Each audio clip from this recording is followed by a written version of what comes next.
جی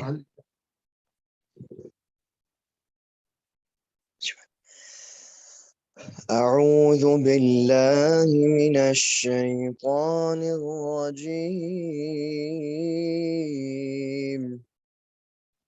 بسم الله الرحمن الرحيم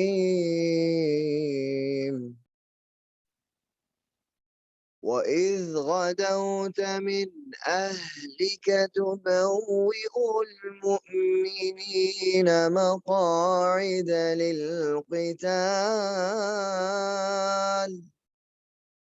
والله سميع عليم إذ هم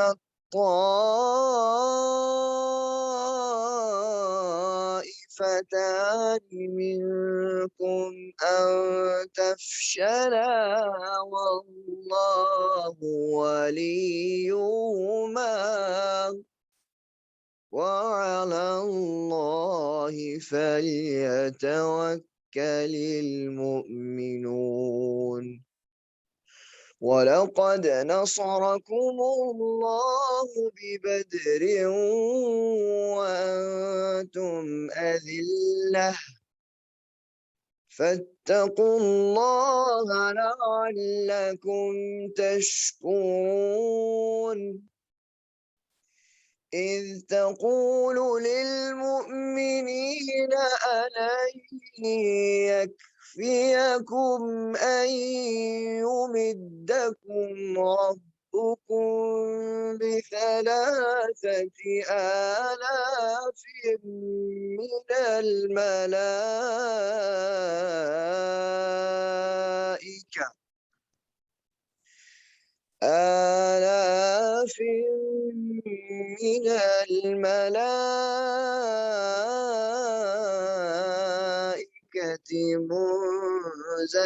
منزلين بلى إن تصبروا وتتقوا ويأتوكم من فورهم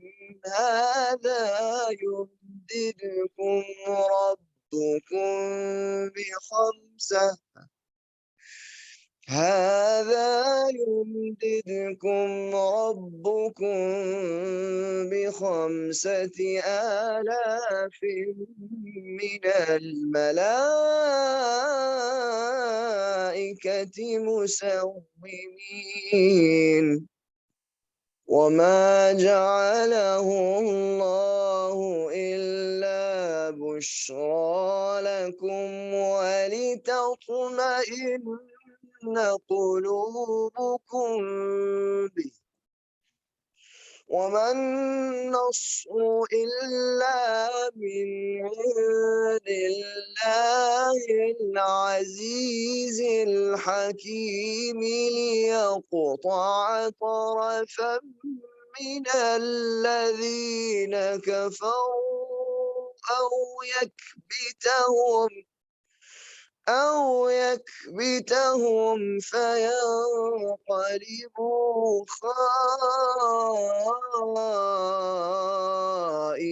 خائبين ليس لك من الأمر شيء أو يتوب عليهم أو يعذبهم فإنهم ظالمون ولله ما في السماوات وما في الأرض يغفر لمن يشاء ويعذب من يشاء والله غفور رحيم صدق الله مولانا العظيم وبلغ رسوله النبي الكريم صلى الله عليه وآله وسلم. Jazakallah, brother, mashallah, very beautiful recitation. And as we discussed earlier, that Surah Al Imran in its entirety is a Madani surah. And the timeline of the surah is after the Battle of Uhud. But so this particular ruku points out mainly toward the Battle of Badr, but also to the following event of Jang Uhud as well. Surah Anfal is the main surah in which Allah subhanahu wa ta'ala discuss in detail the Battle of Badr, all the favors Allah subhanahu wa ta'ala did to Muslims in the Badr. It was a turning point for Muslims. But in the other surahs, we have read it about Badr in Surah Baqarah, and we are again reading it also in the Surah Al Imran. But Surah Anfal is the one that describes the Battle of Badr in detail. And in this ruku, we will read about the descending of angel on the ground of Battle of Badr. Initially, it said 3,000 and then 5,000. So what is the background of that? First of all, we have to understand the life of the mothering life of Nabi Karim Sallallahu Alaihi Wasallam. So when Nabi Karim Sallallahu Alaihi Wasallam was in Mecca, and when he would read namaz, he will face toward Khane Kaaba. And in Khane Kaaba, around anywhere in the Masjid al-Haram, you can face toward Kaaba and read namaz. But when Nabi Karim Sallallahu Alaihi Wasallam moved to Medina, Allah subhanahu wa ta'ala changed the Qibla from Masjid al-Haram to Masjid al-Aqsa. But it was his desire in his heart that Nabi Sallallahu Alaihi Wasallam, that he liked to pray toward Kaaba. So just 3 weeks or 4 weeks before the Battle of Badr, Qibla was changed for Nabi Sallallahu Alaihi Wasallam, which is mentioned in Surah Baqarah, that Allah subhanahu wa ta'ala changed the Qibla for Nabi Sallallahu Alaihi Wasallam, what he liked, because he liked to pray toward that. But Nabi doesn't do anything out of his own wish, whatever Allah subhanahu wa ta'ala commanded it. So Qibla was changed back. And after 3 weeks or 4 weeks, just shortly before, few weeks before the Battle of Badr, the Qibla was changed back to Makkah or the Masjid al-Haram. What is the significance of that? Some scholars have discussed it, but it could be something Allah subhanahu wa ta'ala want to do the special favors.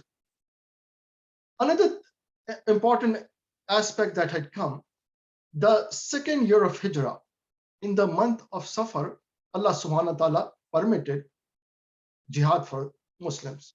Before that, there was no permission to do jihad, to lift your arms and fight about infidels. So all the Meccan life of Muslims, that was a life of prosecution, in which Muslims, especially poor and destitute Muslims, they were prosecuted very badly.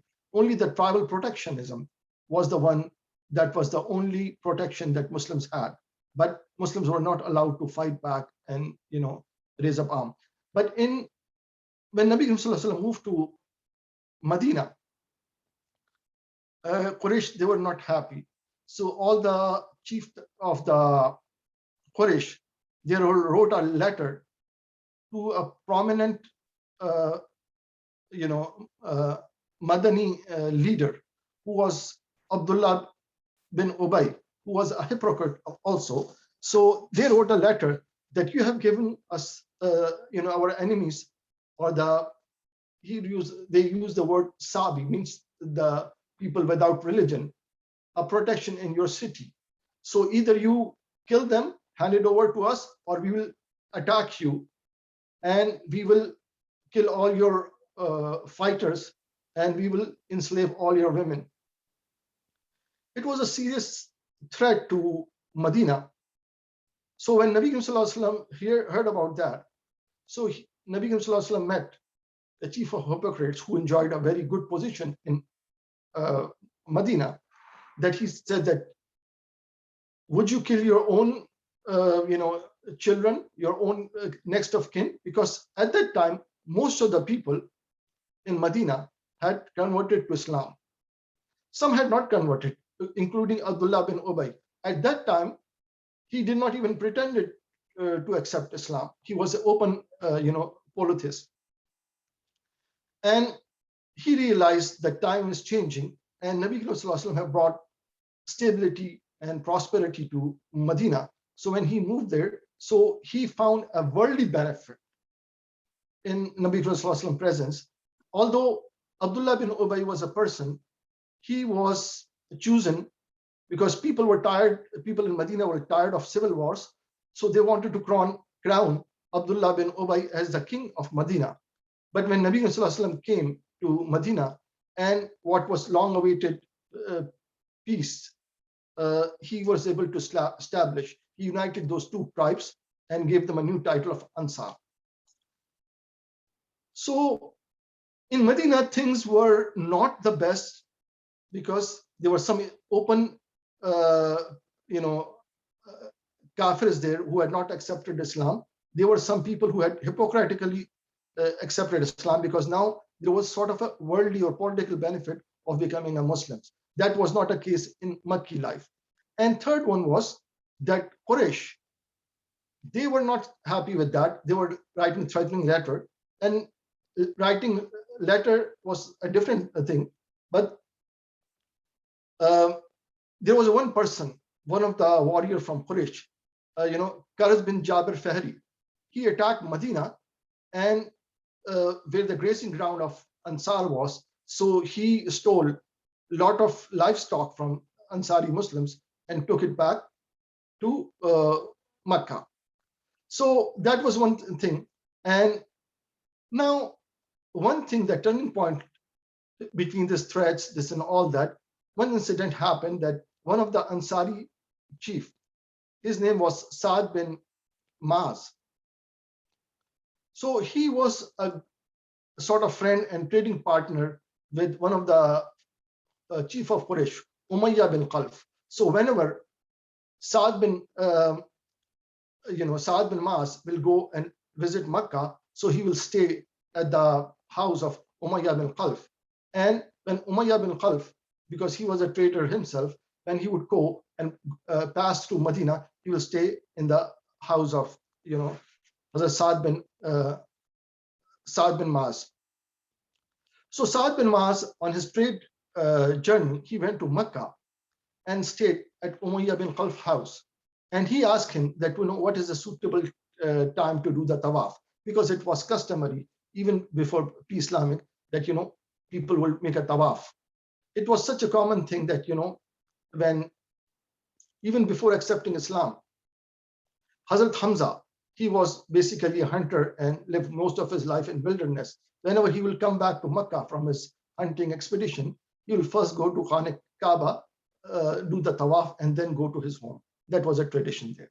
So Hazrat Saad bin Maaz, when he asked his host, Umayyah bin Khalaf, what is, so he said that in the heat of the sun, like, midday would be a good thing because most of the people are sleeping. So Saad bin Maaz, he went out with Umayyah bin Khalaf and he was doing the tawaf.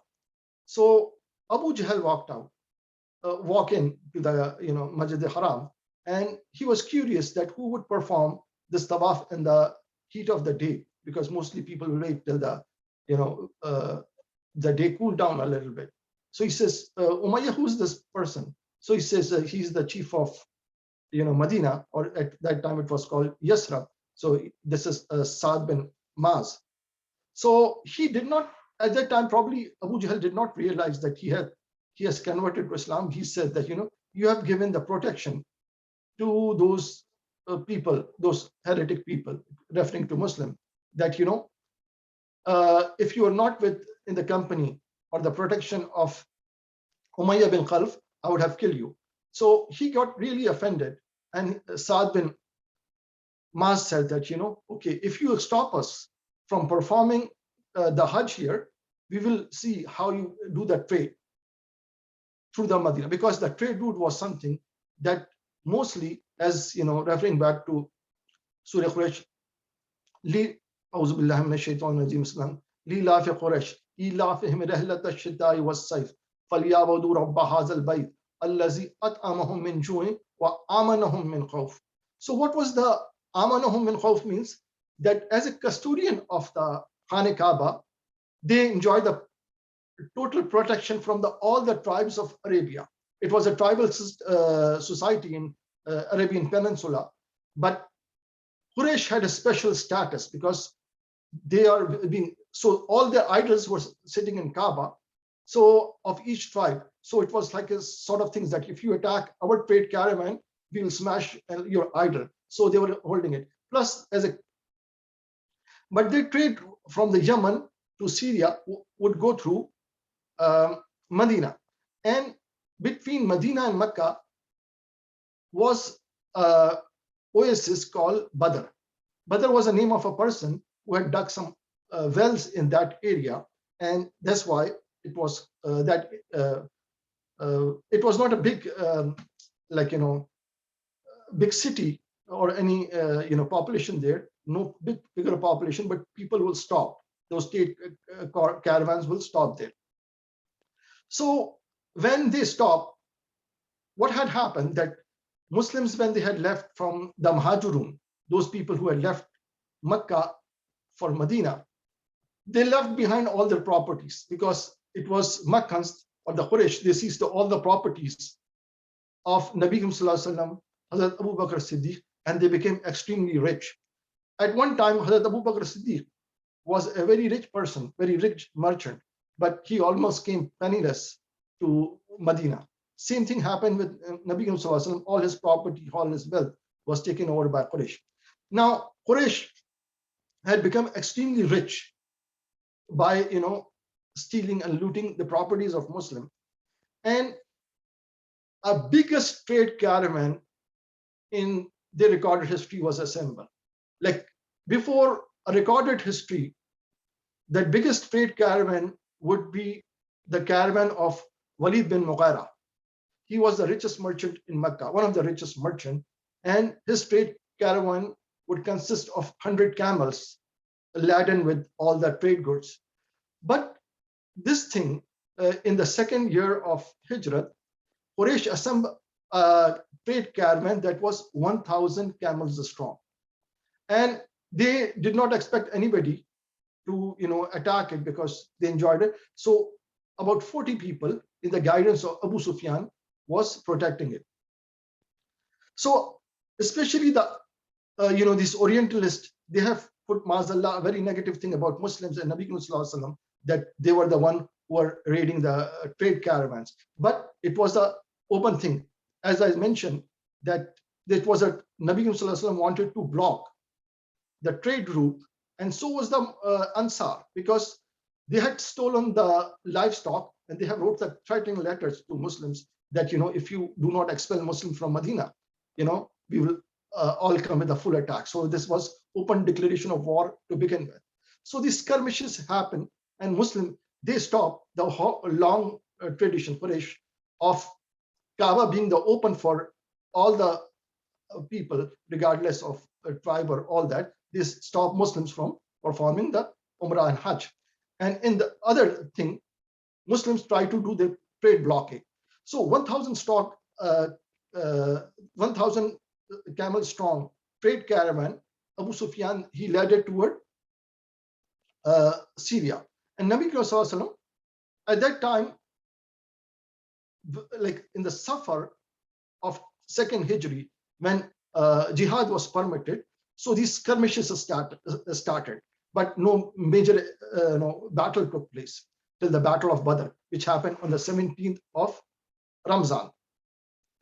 So Nabi Sallallahu Alaihi Wasallam went all the way to a place called Zul Ashira to stop this trade caravan. But Abu Sufyan, being very clever person, he eluded that and went to Syria, and he conducted his business there in Syria. And while he was coming back, and Nabi Sallallahu Alaihi Wasallam appointed 2 of the scouts to find out where the trade caravan was. And two of his scouts and reported that, Abu Sufyan trade caravan in 2 days will approach Badr, because that was a stopping ground, because it was oasis, the water sources or the water wells were there. So when Abu Sufyan went to Badr, and he was curious because his spies and his scouts was also working, because he was carrying one of the biggest trade caravan ever seen by Arabia. So when he camped at Badr, so he said, was anybody asking about my caravan? So those local people said that, yes, there were 2 people. They were, here.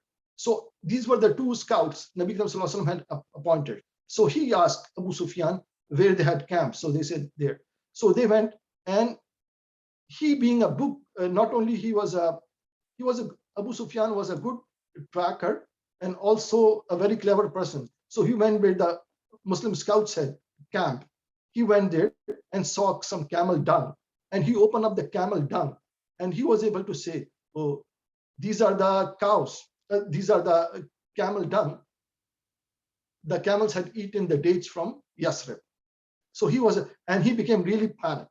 So he hired some local guides, and he immediately moved out of Badr, and he went to the more western route of from Badr, and he hired some new guides, and he went toward the seaside, took a new route. But he really got alarmed, Abu Sufyan, and wrote. He had one of the courier, his name was Damdam. So he gave him handsome money and says that you have one of the fastest camel, go to Makkah and announce that your caravan is about to be attacked. So prepare yourself for war. So Abu Sufyan hired this courier named Damdam. He gave him handsome money to go and there. And in Mecca, people did not know. People were just expecting a caravan, one of the biggest trade caravan, to come back. But one of the aunt of Nabi Sallallahu Alaihi Wasallam, her name was Atika. Like she was the puppy of Nabi Sallallahu Alaihi Wasallam. One of the another puppies, Bibi Safia, who was in Medina, who was the real sister of Hazrat Hamza. But Atika was half sister of Hazrat Hamza. So she saw a dream. Like last week, we talked about how dream and dream interpretation. She saw a dream, and she saw a dream that one of the crier had come, and he had come after the 3 days, and after the 3 days he will come and he will announce that such and such have been doomed, and some to that effect. And she also saw Atika, the aunt of Nabi Sallallahu Alaihi Wasallam, that after that courier or the carrier, he took he mounted on a big mountain and threw a big rock from there. And when the rock came down, it became all the small pieces, and each of that pebble hit one of the house in Makkah. And when she woke up, she told that dream to her brother, Hazrat Abbas. Hazrat Abbas had not converted to Islam then, and he was his wife, Fazl. She had converted to Islam. She was one of the Fazl was an early convert. So when Atika, the sister of Hazrat Abbas, she told about her dream, so he became very curious because those brother and sister were very close. So Hazrat Abbas, he was a good friend, or he was very close to the son of Adba bin Rabia, and he had a son named Wali. So he told him, Wali, that my sister saw a dream like that a courier will come here after 3 days, and after that he mounted on and he said that such and such person will be killed. And then he mounted on a mountain, and from there he threw a big rock, and the rock became the pieces, and the pebbles hit each and every house in Makkah. So he told that this is a secret, don't tell anybody. But Wali, he told his father, and his father told, and although when Hazrat Abbas told Walid, don't tell anybody. So he told his father and said, don't tell anybody. And he told other people that don't tell anybody. And somebody else said that, okay, this is a dream Atika saw, don't tell anybody. But that spread all over. So Hazrat Abbas, when he went to Kaaba, they had a place called Darul Nadwa. It was a meeting house for Quraysh. So Abu Jahl was there. And Abu Jahl, he insulted Hazrat Abbas by saying, Mazallah, that wasn't one prophet enough for you? That, now one of your sister is claiming prophethood. So Hazrat Abbas did not know that dream her sister Atika had told him, he had told secretly to Walid, has been spread. He says, so he showed that, I do not know what you're talking about. So Abu Jahl said the whole dream that your sister saw. And Abu Jahl said that your sister said that 3 days a courier will come and he will do that. If it doesn't happen, I will write on the walls of Kaaba that the progeny of Abu Talib, they are all liars. And he insulted Hazrat Abbas. And usually these gossips travel faster than anybody else. When he came to home, and all the ladies of Banu Hashim, they rebuked Hazrat Abbas that, didn't you have courage to stand up to Abu Jahl? He insulted our family like this and that. So he was thinking, because he did not expecting that, something he told in secret to his friend Walid would spread that fast. So that was, I think, second day there. And third day, he had think of something that, I will confront Abu Jahl. And when he went to Kaaba, he saw Abu Jahl, and he was all pale. When he saw Hazrat Abbas, he ran the other way and went out of the sight. So he asked, what has happened? Why Abu Jahl is scared of me? His face is all pale, and he ran away by seeing me. So people say that a courier has come from a name, the courier name is Damdam, and it was sent by Abu Sufyan. Abu Sufyan sent it that, so when the courier come, it was tradition in the Arabia that, if you want to deliver a very bad news, you rip up your shirt, and that, you do that. So that's what Damdam, the courier, did. He stood up on the camel, he tore up his shirt and says, your caravan, your trade, and all that. So everybody in Makkah, they raise up and assemble an army very quickly. So because although I said that, when Walid bin Mughira, when his trade caravan go, that will be only his caravan. But this was a collective trade caravan of almost all the people involved in Makkah. That's why it was such a strong 1,000 strong, camel strong caravan. And so when he was announced, they hurriedly, all of them, they assembled an army, and they marched toward Badr. And they had gone halfway or a little bit. So Abu Sufyan, he had changed his route, because he had camped out of Badr, and he took a more westernly route. And he realized that he's far away. He's more near to Makkah than, from the battle of, the ground of Badr. So he said another courier, and which says that, now your caravan is safe. So I will be returning home very soon. So you just, who have gone out of your homes to fight and to protect your caravan is now safe. So go and return to your home. So when this second courier came, so Abu Jahl, so everybody says, there's no reason to fight. Let's go back to Makkah. But Abu Jahl said, no, we want to show a force.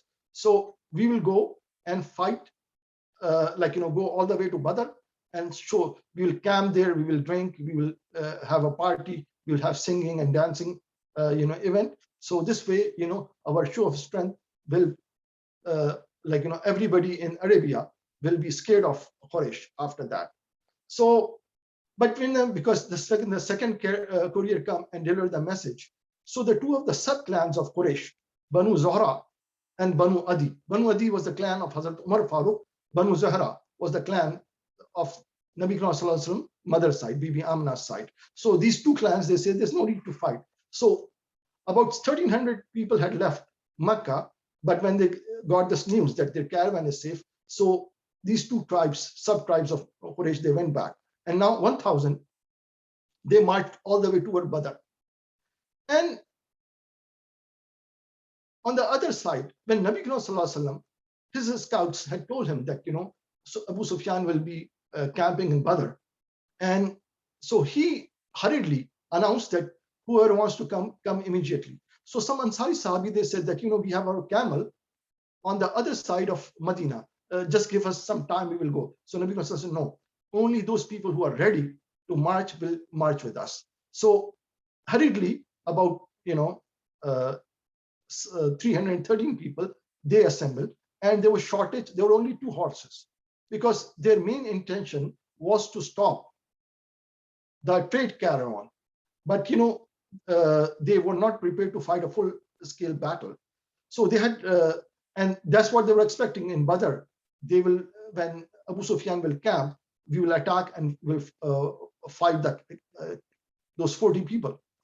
But there was shortage of camel.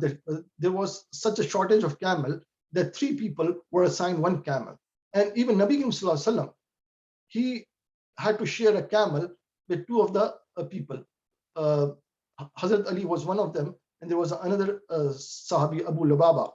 And they all offer Hazrat Ali and all that you ride with. When it was time for Nabi Sallallahu Alaihi Wasallam turn to walk, so they would say, no, you ride it, and we will walk.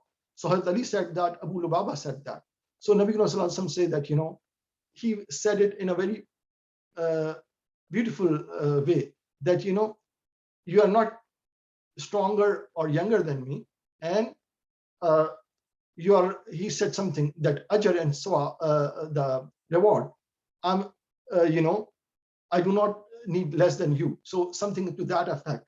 So he said it in such a way that Hazrat Ali and Abu Lubaba, so they will all take turns. And this is such a good example that his followers, that when Hazrat Umar Farooq, when he marched toward Jerusalem, because the priests of Jerusalem had put up a condition that, when I will surrender only when your leader, Hazrat Umar Farooq, will come personally. So when Hazrat Umar Farooq come, so following the footstep of Nabi Sallallahu Alaihi Wasallam, he was taking turn with his slave. Sometimes for a little while, his slave will ride the camel, and he will walk on the ground, and then he will take time, he will ride it, and his slave will walk on the ground. So by the time he reached Jerusalem, it was Hazrat Umar Farooq was walking, and his slave was sitting on the camel. So people of Jerusalem thought that one on the camel, the slave of Hazrat Umar Farooq, that was the master, that was Hazrat Umar Farooq. So such was again. So when they reach Badr, they find that Quraysh army had already been camped there.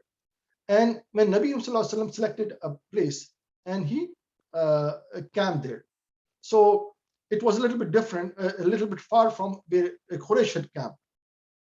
So one of the Sahabi, I believe it was Habab bin Manzar, he said that Nabi Sallallahu Alaihi Wasallam, where you have camped, is it something that is from the wahi of Allah subhanahu wa ta'ala, that you have chosen this ground? So Nabi Sallallahu Alaihi Wasallam, no, there's no wahi.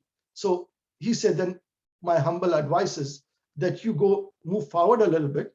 I know one of the well, this is the main well through which the water, goes toward the other wells.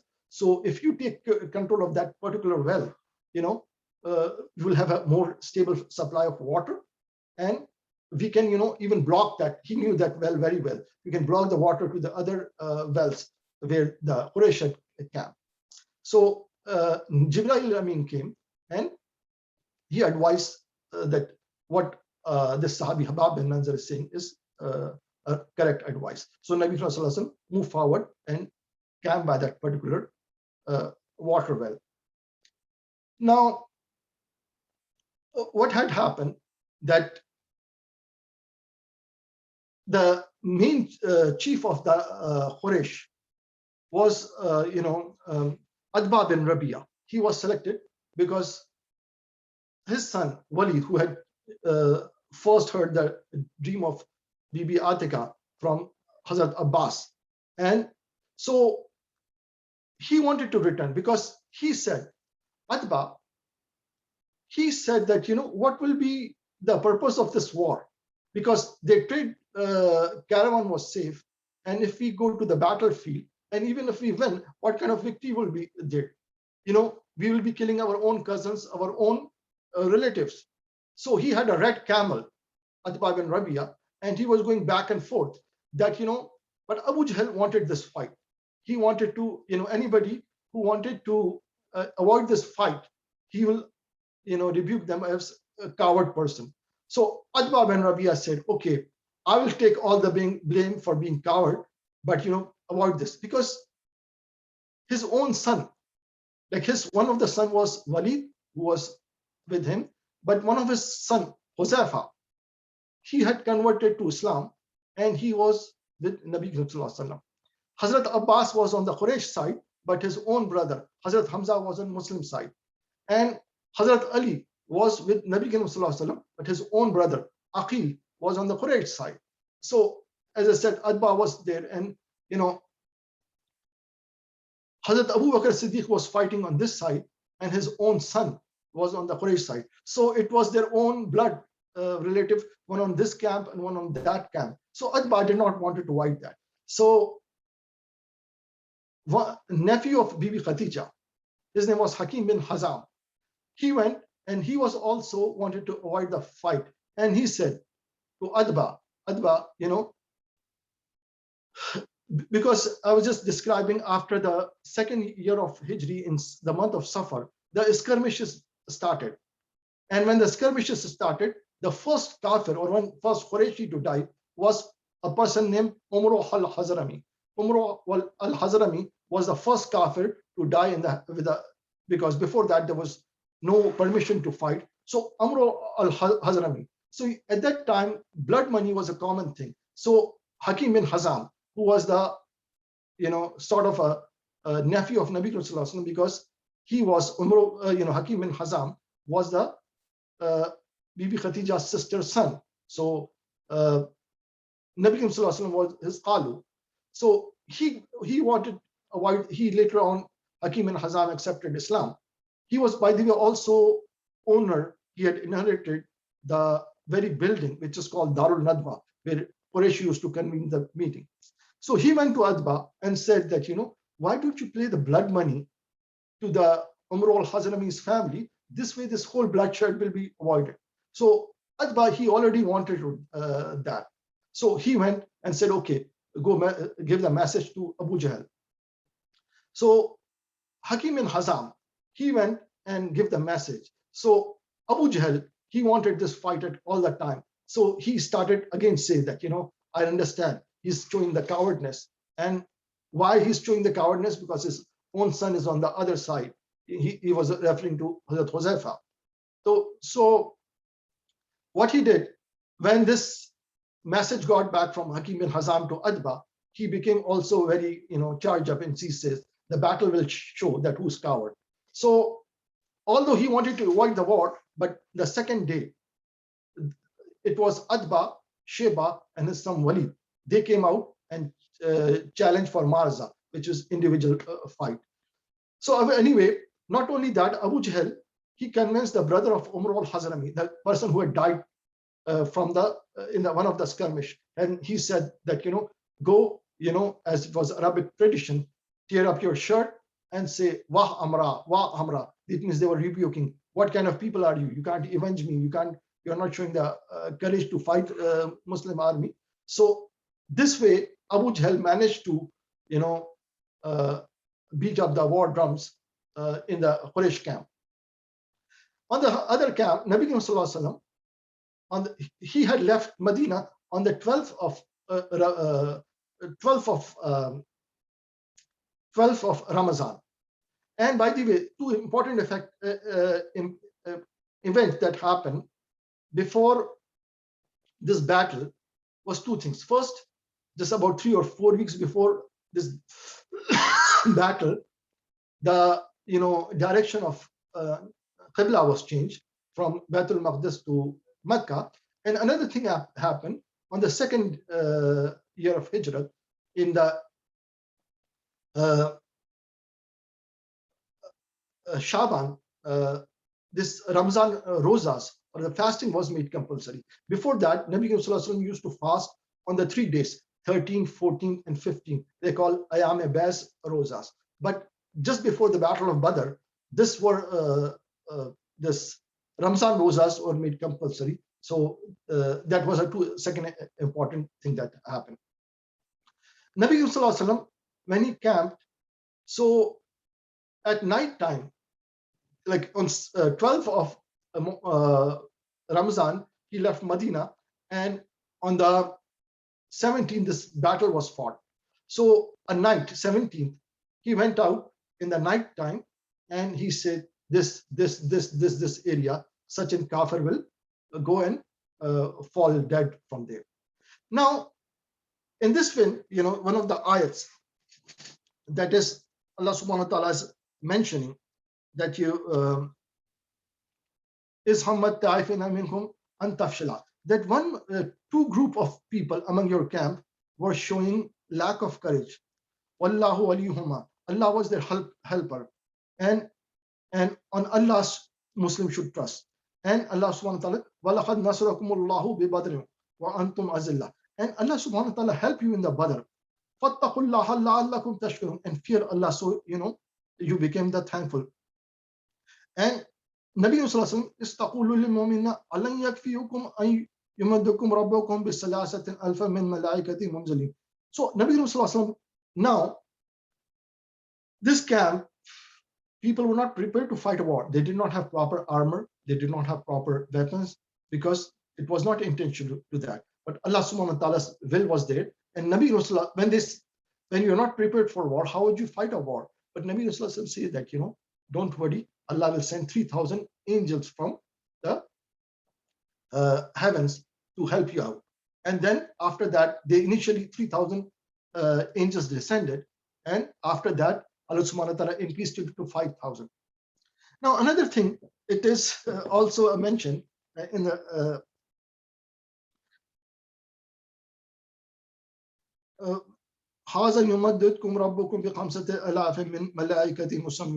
so Allah will send those marked angels, which are 5,000 strong. So what has happened when Quraysh was leaving Makkah, because of their tribal, although they enjoyed some protection, that they were the custodian, nobody would attack, but they still have a rivalry with Banu Bakr.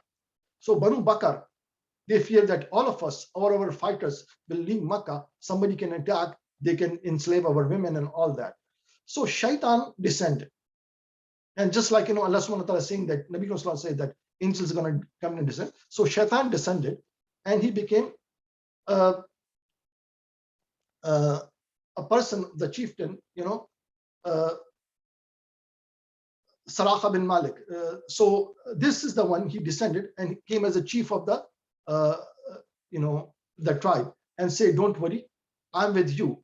And sorry, Saraqa bin Malik. So he said that, I'm with you. So people of Quraysh did not recognize. He says, I will come and fight with you, so you do not have to watch your back.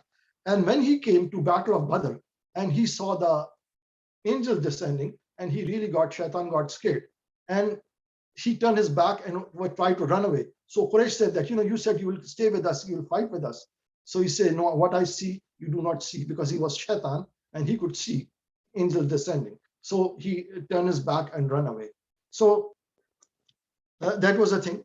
And next day, 17th of Ramazan, this battle started. So as he wanted to prove, Adba bin Rabia, Sheba bin Rabia, and his son Wali, they came forward and they got killed. So this is the battle, Allah subhanahu wa ta'ala described. In Surah Anfal, Allah subhanahu wa ta'ala will describe this battle more in detail. But in Surah Baqarah and Surah Al Imran, as we said, this particular ruku, Allah subhanahu wa ta'ala is describing. So inshallah, I will stop here, and if there's any question or comments, inshallah, I will welcome that.